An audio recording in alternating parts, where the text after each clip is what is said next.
府推动5+2产业创新计划，强化台湾产业创新能量与国际竞争力，并带动国内创业与就业。现在就来看看，在智慧机械产业的创新升级需求带动之下，业者需要什么样的人才？所以政府一个很好的政策，实际上可以让一个产业不只是它可以持续发展，而且可以发光发亮。尤其这次的人才跟以前不一样，这次的人才是跨领域的，包括软体、资通讯，这些都要结合。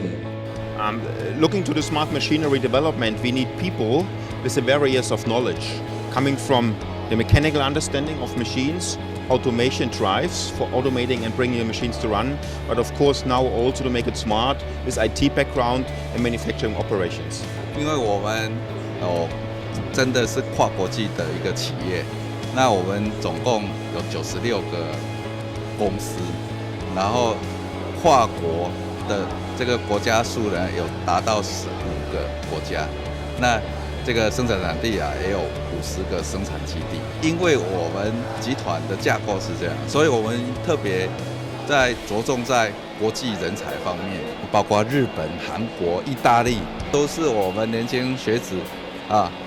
梦寐以求去学习、成长的一些国家。训练完之后，又可以有机会回到我们世界各地的国际企业里面。不是对少年来讲魔法书哈利波特那支魔法棒还未发明出来对不起，所有工业、所有制造业一定爱机械50档、100档，这个行业绝对袂消失今这条路绝对袂唔对